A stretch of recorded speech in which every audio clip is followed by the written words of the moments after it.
Bonjour et bienvenue dans cet épisode de Pokémon Go avec Micro.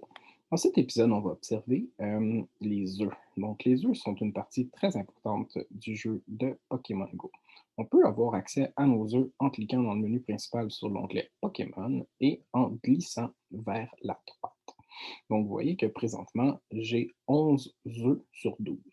Donc, les 9 œufs qui sont en haut, ce sont des œufs qu'on peut obtenir dans des Pokéstops ou en ouvrant des cadeaux. Vous voyez qu'il y a plusieurs couleurs d'œufs différents. Donc, les œufs verts sont des œufs de 2 km. Donc, ça veut dire que ça ne prend pas beaucoup de temps pour les éclore et donc qui vont détenir des Pokémon qui ne sont pas très rares, donc pas nécessairement très intéressants. Donc, vous voyez ici la sélection de Pokémon qui est disponible pour les œufs de 2 km en ce moment. Évidemment, ça change dans le temps, donc c'est pas toujours exactement la même chose.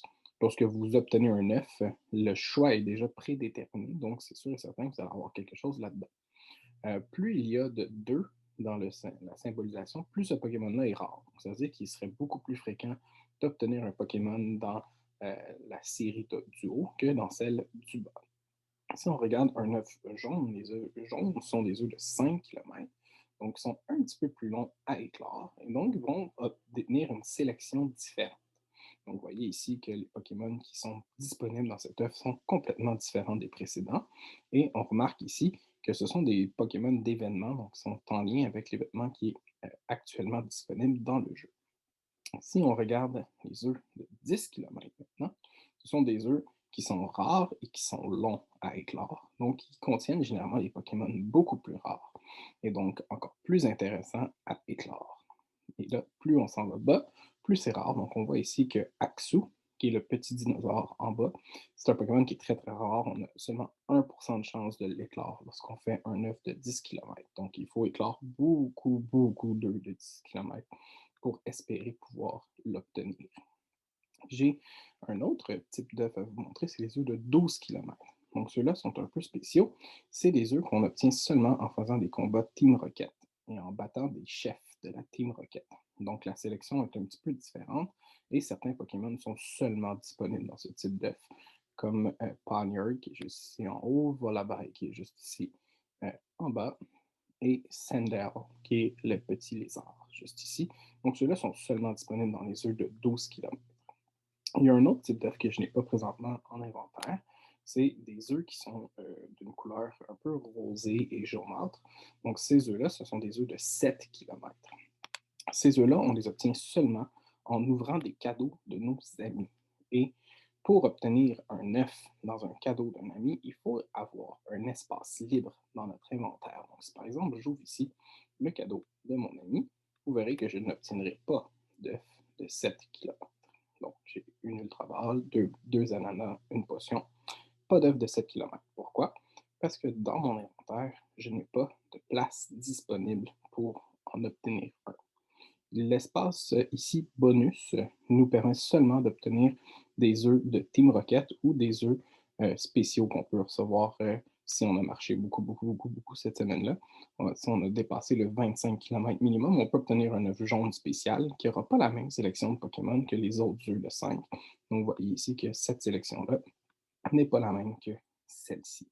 Donc, les œufs de 7 km, vous pouvez seulement en obtenir lorsque vous avez de l'espace libre et donc que vous n'avez pas tourné de Pokéstop. Si on cherche particulièrement ces Pokémon-là, on s'arrange pour ne pas tourner de Pokéstop lorsque nos œufs sont vides.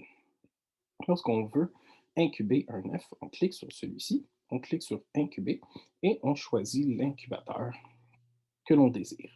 Le jeu nous donne un incubateur orange qui a une possibilité d'utilisation infinie.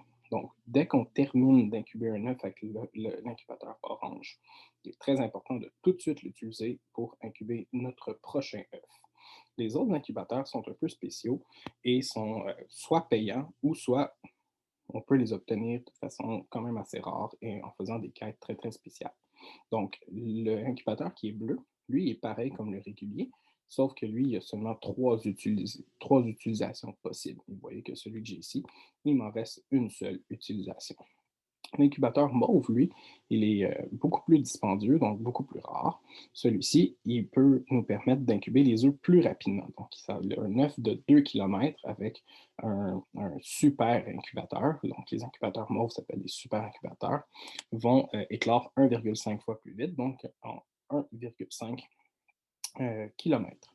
Donc, ça peut être intéressant de les utiliser pour les œufs qui ont une très longue durée, comme le 12 kilomètres. D'habitude, on utilise un super incubateur pour réduire la distance à 8 kilomètres, ce qui est déjà pas mal moins long pour le faire éclore.